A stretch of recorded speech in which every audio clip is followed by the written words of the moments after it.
Hello everyone, Shubham Thakur here. I'm the founder and CEO of Shooter Media, and today we have our very special guest, Mr. Carsten Lexa from Germany, and he's an entrepreneur, author, speaker, and a commercial lawyer. Mr. Carsten Lexa, I'm so glad to have you on my show. Very welcome. Well, I'm honored to be here. Thank you very much for the invitation. How are you? Yeah, I'm good, sir, and thank you so much for asking. And also, like, it's been really long since we have spoken. And last time we had a discussion on startups, and it was really good. The response are really good. I'm looking forward to towards this session because it's all about the future in startup as we are heading towards the brilliant future. So let's hop into it. So first of all, sir, I would like to ask you that could you please give a brief introduction about yourself because you've been doing a lot of stuff, and I think there's no one who will introduce you better than you yourself.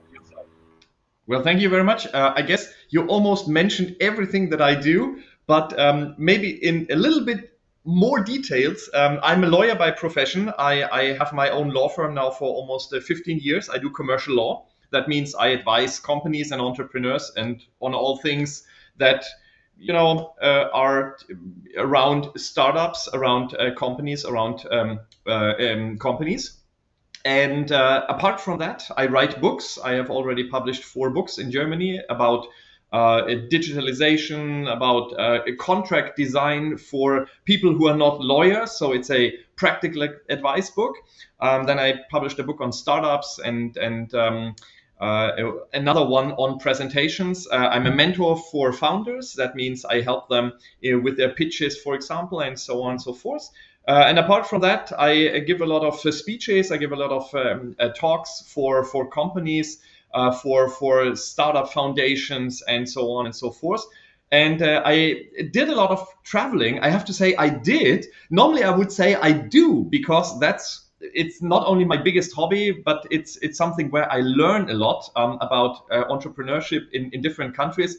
But as you know, we have Corona time, so it's a little bit difficult, but I hope I can start again this year. And this brought me to a position that I really, really liked. I became the world president of the Young Entrepreneurs Alliance, which is the biggest alliance for young entrepreneurs worldwide with approximately 500,000 members. And I became their president in 2017. So I was very honored by that. And that's basically it. I don't sleep that much because if I would sleep much, I cannot do all these things. But that's it.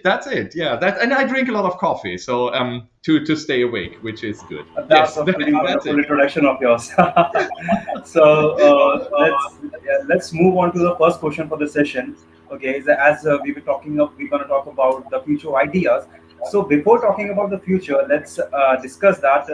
What changes have you seen in the startup ecosystem from a decade ago to now? Because from last decade, the world has changed drastically, especially with the COVID itself. So what changes Yeah. have you seen so far?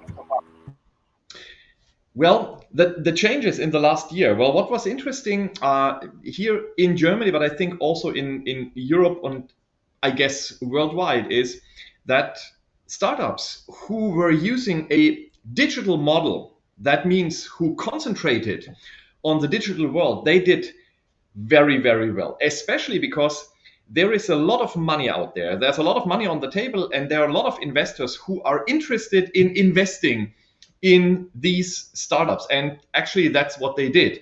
On the other hand, startups who were focusing on real world things like the event sector or the holiday sector and so on and so forth, and who were not using digital tools or digital platforms, they had big problems.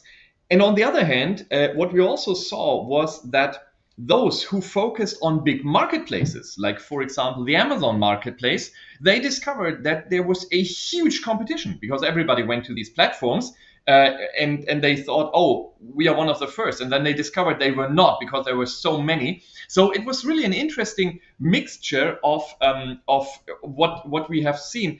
And I think the most interesting part is that there is a lot of money that is lying around and that wants to go and wants to be invested in startups. And therefore, I remember I wrote an article approximately a year ago which said, oh, this corona pandemic will be a disaster for startups. And when we look at the startup environments and startup scenes, not only in Germany, but in Europe and in other parts of the world, it's interesting to see that there are a lot of startups who are doing really, really well. And those are the ones who were focusing very much on the future, on the digital tools, and it helped them. Maybe it came a little bit earlier than they expected by themselves, but nevertheless, they did very well. Yeah, they sure they did because especially like in the COVID, we firstly we were so panicked like the world is completely changed. What are we gonna do? But the work from home thing and the the alternative days thing, these actually make people to grow new businesses, build new businesses. So Yes. like as Corona has changed everything. Okay, so now like what is the impact a startup ecosystem has seen just because of the pandemic? Again, please. There was something disturbing the connection. Could you please repeat the question? I was saying like how startup ecosystem has been changed since the pandemic happened. Yes. Oh, well, I think well, what I can see here in Germany is that actually not that much has changed except from the use of digital tools. I think this is really something that is, especially here in Germany. You might remember when we had the big interview session with all the other wonderful guests. Yes. I gave a little bit of insights into the German digital scene. And I told you that there are a lot of problems, um, a lot of difficult situations that we have here when it comes to administration or healthcare and so on and so forth. And the interesting thing is that Corona really uh, speed everything up because now everybody is using digital tools. I see it myself. I remember when I started my law firm, one of the first things I did was I opened a Skype account. Of course, now you will laugh because almost nobody is using Skype anymore. But at that time, this was really something innovative. Nobody used Skype at that point in time. But the reason was not because today everybody is using Zoom or the other like Teams or something. But at that time, nobody was using internet calls, video calls. Now everybody is using them, and it's so funny when I talk to people and they come to me and they say, "Oh, look, now we are using internet calls and video calls," and I'm like, "Okay, well, I did this like almost 15 years ago, so there's nothing new." But this is now what people are using, and especially for me, I just moved to Berlin. I had my law firm, and I still have my law firm in Bavaria, in the southern part of Germany. But now I live in Berlin. Law firm is still in Bavaria, but I live in Berlin. And it's so cool because now I talk to people all over the world, which I already did years ago, but now it's absolutely normal. And I think this has changed a lot. I see it with a lot of startups when they use, for example, calendar tools, when they use tools for their project management, or, for example, in the e learning sector, where they get their education, when they look for advice or something. So now everybody is using it and it's normal.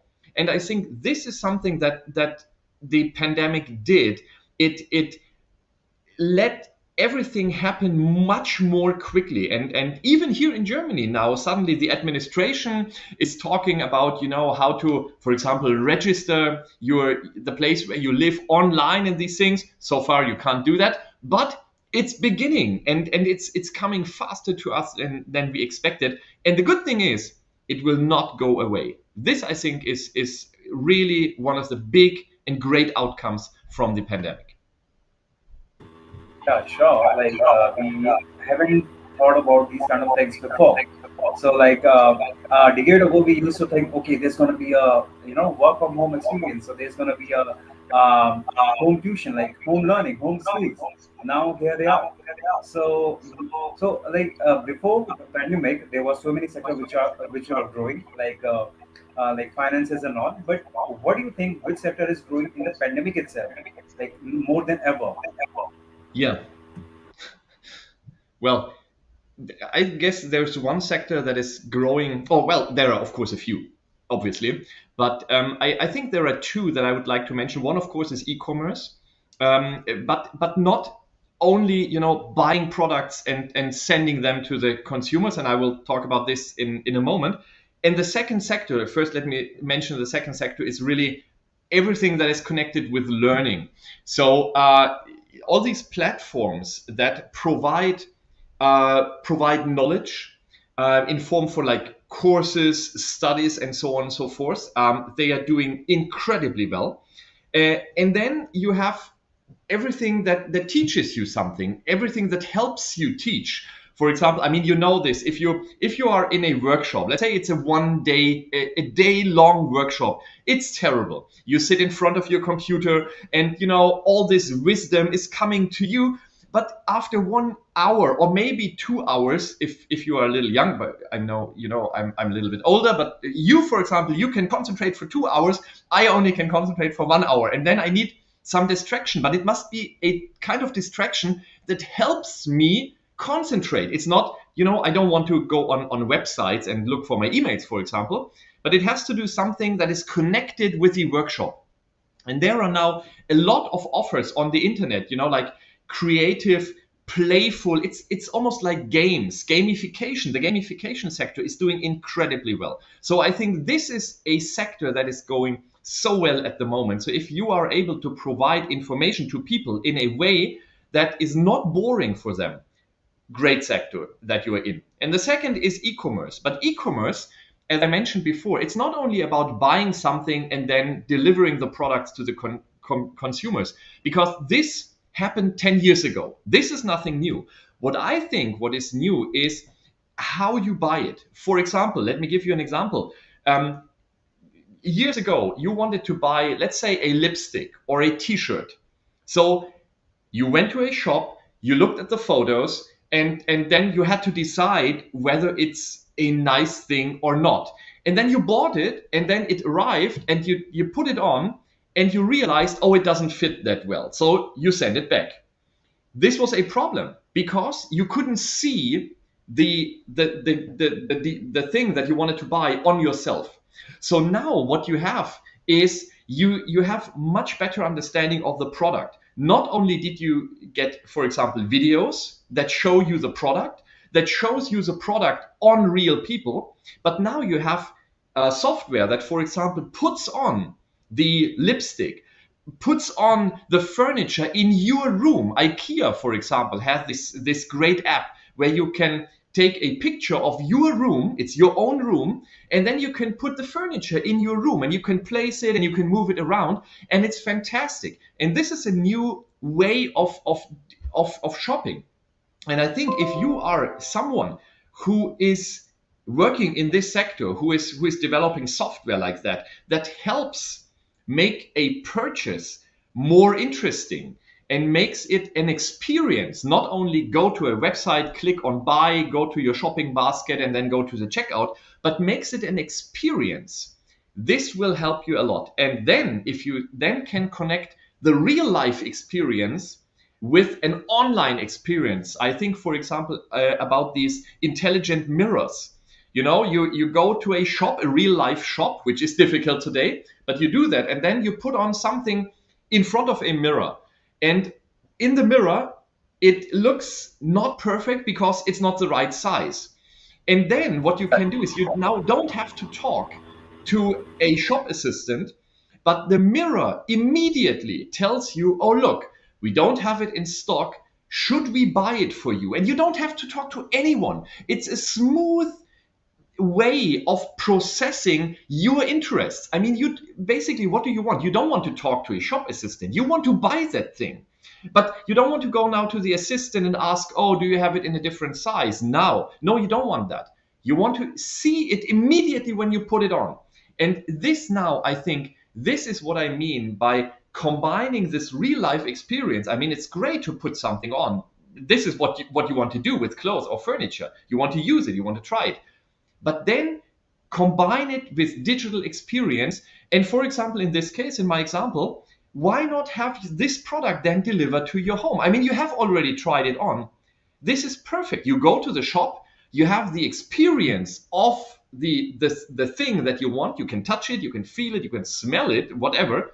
And then it's delivered to your home, which is very convenient. You don't have to carry it. Perfect. So these are just two examples of sectors that are doing very well at the moment. Yeah, sure. In these days, like things have changed very drastically, and we never expected this kind of innovation in particular sector. So, and actually, there's one psychology change as well, because you might have heard of the Great Resignation, which Yes. happened in America itself. So, and there are so many people as well who are just leaving their jobs to start a business because they now see the possibility to make a better life by doing business. And especially with the apps like TikTok, Instagram, and and the LinkedIn itself. So they are growing like exponentially than before. So what changes have you seen in the psychology of people, like which is changing around like business? Well, I guess the one thing that is very very obvious at the moment, and you can see it very clearly, is that people have more possibilities to reach other people. And what do I mean by that? I remember years ago when I started working as a lawyer, and there was a founder who had, for example, an interesting product. So first, what he had to think about, how do I reach my customers? And there were not many options. He could open a shop, but the shop is located somewhere. And if the shop is located in a small city, then the customer base is of course not very big. It's a small city with only a certain amount of people. Now this has changed completely. So now if you have a product, you can now open a shop, but you can additionally have a website. And on this website, you can not only buy to, yes, in my case, for example, to Germans, but now you can think globally, or at least in a European way. Because now you can say, okay, this product, it's for customers not only in Germany. And then you can offer it to these people. You can reach these people. And the interesting thing is, I mean, most people are interested in other people. So what you can do now is you can present yourself as a founder. 10 years ago, 15 years ago, you had to hope that you were interviewed, for example, by a newspaper or a magazine. Today, you can do it yourself. You can do it by yourself. You can just put an interview on a website. You ask a friend to ask you some questions, and then you record it, and then you can put it on all the social media channels.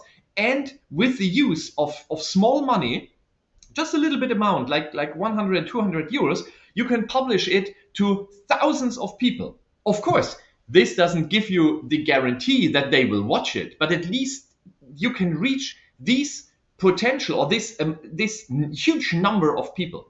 And this is something that has really changed. And I also think what has changed is that now companies with a vision, with some values behind their product and behind their company, represented by the founders, who can be seen, who can be experienced, who are visible in videos, in blogs, and so on and so forth. I think this is something that is also an outcome of the last years, because we are interested in these people. We want to know what are the founders like. Are they these interesting guys, or are they just human robots who only want to make money? What are they interested in? And now we can experience this, and I think a lot of startups are really using this to their advantage. Yes, between this particular, I say 3 years of time, people have really see the things in a very different way. They see the possibilities which was very hard to think before, because now everything is at your home, and with a small amount of money, you can literally grow your business. For example. Yep. Yes. So okay, yeah. That's the thing, like why people are really really growing, and now it's really really good to see that every like there are no new innovation, new innovative startups, new innovative, even the apps and something. So okay, let's that was like what's happening now, but let's discuss about the most important question of this interview is that what are the business idea for future startup. If I want to start a business, if somebody is want to start a business in future, where in which sector should they start? Well, if I would know what the sector or the area of business would be, I mean, I would make a lot of money out of this. So I think it's quite difficult to predict the future because you never know, especially, and this is something very interesting, what will happen when the pandemic goes away. I mean, we are now in this, I would say, in this process where we go from, a hyperactive virus to a new normal situation. So what will people do now? And so if I had to make a guess, what would be interesting? For example, I would say it would be very interesting to create immersive experiences. What do I mean by that? Think about this. People sit in front of their TV all the time. So now they use their TV not only for watching, the latest Netflix series, but for example, wouldn't it be interesting to just speak to your TV, what you can now, obviously, with these Google and Amazon assistants, but speak to them and now tell them, look, we want to buy something. And then pops up an internet store. But the interesting thing would be not an internet shop like we used to know, but something in 3D. Wouldn't that be perfect? And the reason why this would be interesting is because people don't want to go out. They are still frightened. I can see this here in Berlin. There are a lot of people who at the moment don't go out. And if they do, because they have to do the grocery shopping or something, they are always a little bit scared. They go very quickly into the shop, they buy whatever they need, and then they leave. And they do this very quickly because they are afraid that they could catch, the new Omicron or whatever variant of this virus. So I think that would be quite interesting. Then the next sector is, of course, how do you learn things? There are areas, for example, when it comes to universities. I think this is now a very good time to disrupt this. Why? Students used to go to universities and they learn the stuff there. Of course, that's what they do. And there are the professors and they have the knowledge. But during the last 2 years, they had to stay at home. Now, here's the interesting thing. They are frustrated to stay at home. But the question is, are they frustrated because they are not able to learn at university? Or are they frustrated because they cannot meet someone at the university? And my guess is they are frustrated because they cannot meet someone. Why? Because the knowledge they can get at home. That's what they are doing at the moment. They get the knowledge at home. So I think what you should try to do is to create new types of universities where you go to socialize to a campus, but learn your stuff, get the knowledge wherever you are, and get a seamless experience. So what do I mean? For example, you can go to a session at your university, but think about this. You need to leave after half an hour. Now you have a problem because now you have to ask the professor, will you record the session? But what if the session is already recorded? And this is automatic. Every professor records the session, and then you are, for example, in the train because you have to go to the next meeting or whatever, and you just turn on your mobile phone and you continue watching the lesson. This is what I mean with this seamless experience. You go from one destination, or you go from one place to another, and everything is connected. So you don't have to be at the university. You will be, because there you will meet your fellow students, which is good. And maybe you meet your future partner, which is also good. But you can learn wherever you are. So this is one thing. The next thing is that the learning experience must change, because we all know this. Sitting in a lecture for 90 minutes, it's boring. It's really boring. So the structure of lectures has to change. And whoever will be there and doing this, great. And then, of course, we are talking about universities. This will also happen at schools. I mean, think about this. Is it really a good thing that children go to school from 8 o'clock in the morning until, I don't know, 1 o'clock, 2 o'clock, 3 o'clock, and sit there in the classroom.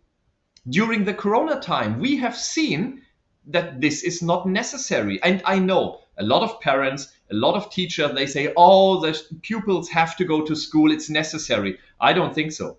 The pupils that I spoke to, and I spoke to them a lot because my brother is working in a school, they are really good at coping with the situation. Of course, they are not really happy. I don't say that. They are not happy. But most of the time, they are not happy because they are not able to meet their friends. But this is something different. Gaining the knowledge is something that they can do while sitting in front of a computer. And they are good with that. They can cope with the situation. So I think if there are startups who are in this sector, in the e-commerce sector, everything that is doing something digitally, digital health, another sector that is absolutely perfect. I read a book from a guy who's a futurologist who tries to think about the future. He, for example, talks about body enhancements by getting, food that is enhanced by vitamins and all things that your body needs. So, for example, if you create a software that analyzes your body in a personal way and then gives you recommendations how you can supplement your food that you eat over the day to become a better body, that would be perfect.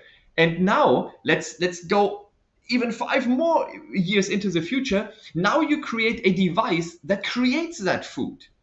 This supplemented food automatically because of what an app has discovered in your body. Wouldn't that be perfect? I think that would be great. So these are just a few areas where people will do very, very, very well if they go into these areas.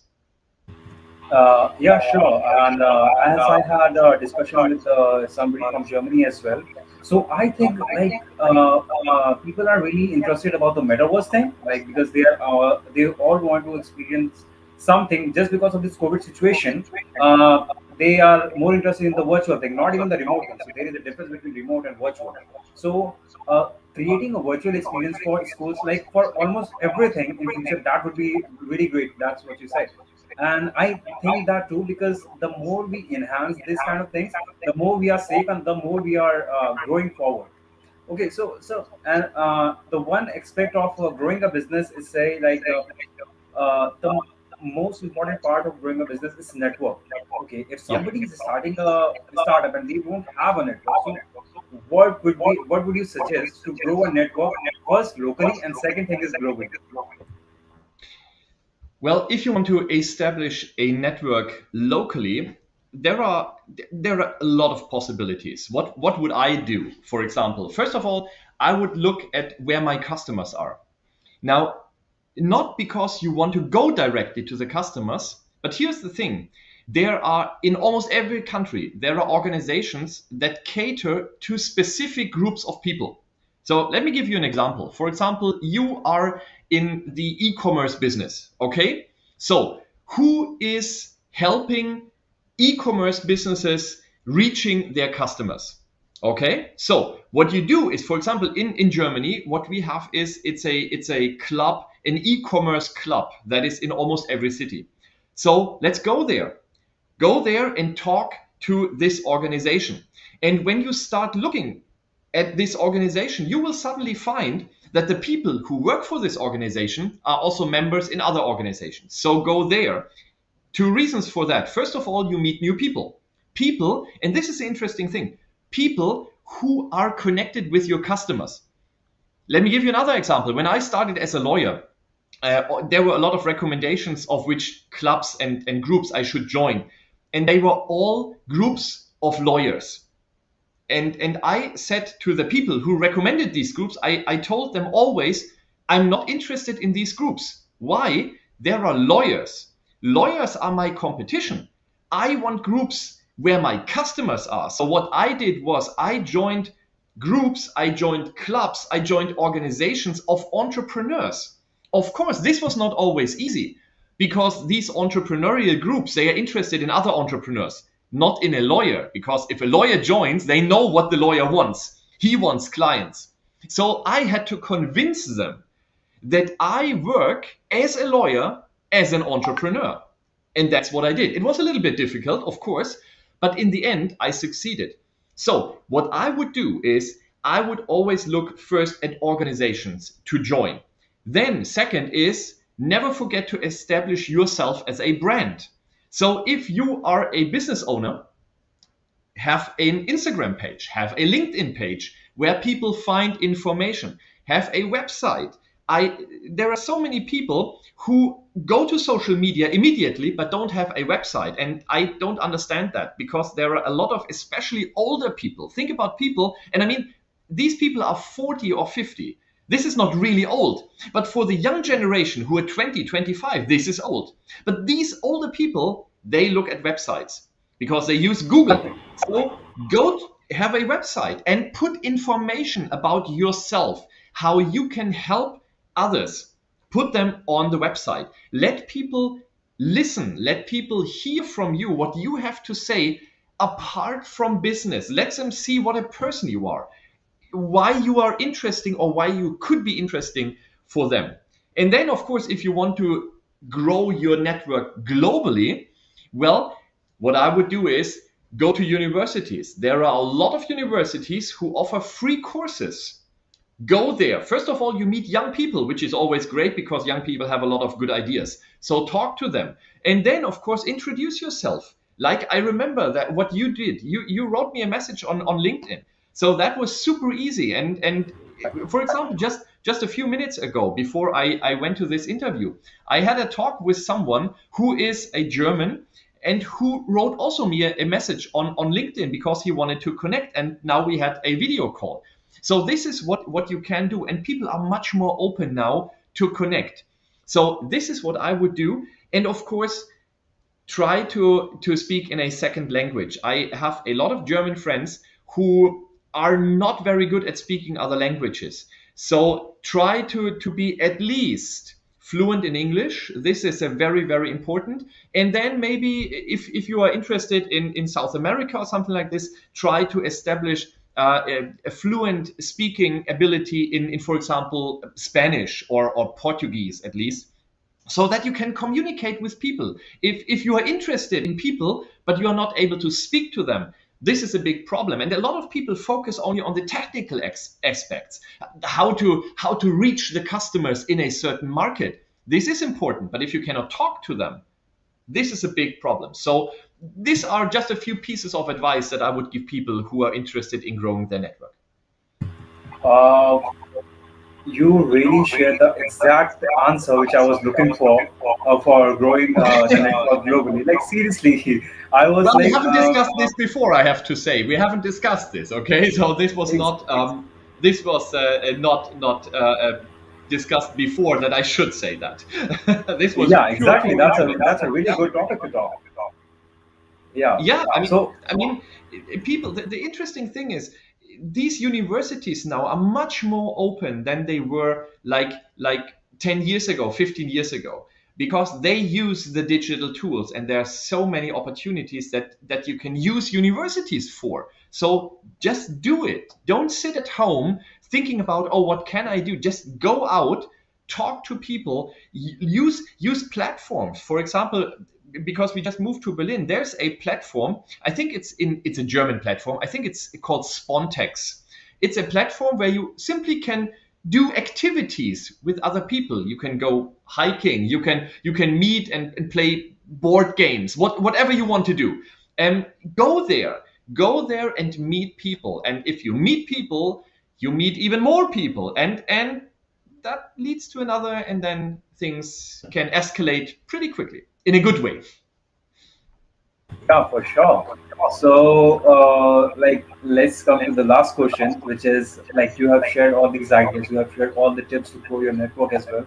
So, this happens to a lot of people that they have so many ideas, but they don't know how to, just find the one idea which actually works for people and actually, actually build a business idea around like business around that, and and make it successful.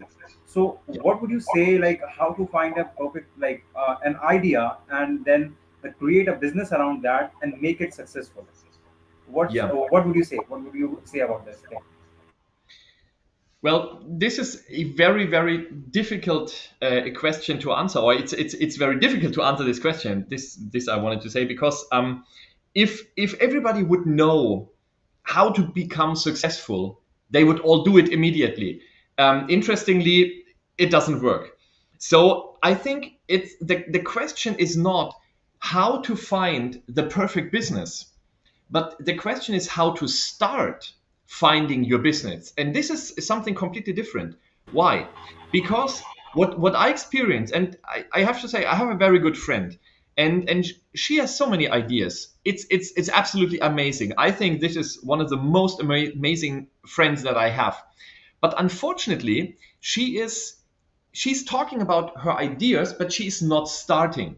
So my advice always, since more than 10 years, and it's actually what I did myself, is start. Just start somewhere. People are always thinking about what is the best way to start. There is no best way. When you look at the people who started something, whether these are the founders of Airbnb, Mark Zuckerberg, the people who founded something, it really doesn't matter. Most of the time, they started something different. And then in the process of developing what they wanted to establish before, they found out, for example, that they could do it better or they had to do something different and so on and so forth. So it changed. And in the end, we are always only seeing the outcome, the perfect business that there is. But the problem is, most of the time, it started differently. So don't be afraid to start. Start somewhere. And don't worry that the idea is bad at the beginning. It probably is. It probably is. But that doesn't matter. Because when you start, you put your energy into something. And putting energy into something leads to something. It might lead to a new idea. It might lead to a better idea. It might lead to a customer that tells you, look, your offer is good, but why don't you do it like this or that? And suddenly you realize, look, my whole idea was wrong, but if I just change it a little bit, I will become successful. So I can only repeat myself. Just start with something and don't worry too much about whether it can go wrong. It will probably, but that doesn't matter. It doesn't matter. Just start and be careful. Look around what's going on. Talk to people. Talk to people. Do not always listen to them, but talk to people about your idea. And maybe they will support you, or maybe they will offer you advice. Then don't just grab the advice and run with it, but think about it. Maybe the advice is not good, but it doesn't matter. You get new ideas. And I think the most important thing is to get ideas and to continue developing your business, and in the end, then you will become successful. I think it's almost impossible to develop a business on a piece of paper and then do it, and it will be the exact version of what you have written on paper will happen in real life. I never experienced something like that. Sometimes it's more or less the same, but most of the time it changes and it becomes successful because of the changes that happened in real life. So go out there and do something. That's my piece of advice. That was really wonderful session, and thank you so much, Mr. Lexa. Like all these advices, and it's always nice to have insights from you. And I'm really looking forward to grow my business, and I hope the people who are watching this right now, they will start their business as well and grow it wonderfully. So thank you so much, Mr. Lexa, for being on my show. I'm so honored for that. Absolutely no problem. Thank you very much. It was an absolute pleasure and honor to be here. And I'm really looking forward to see how Shrudu Media is developing and evolving. And from the activities I see, my Yeah. feeling is you will do very well. Thank you very much. Thank you so much. Thank you so much, Mr. Lexa. Thank you.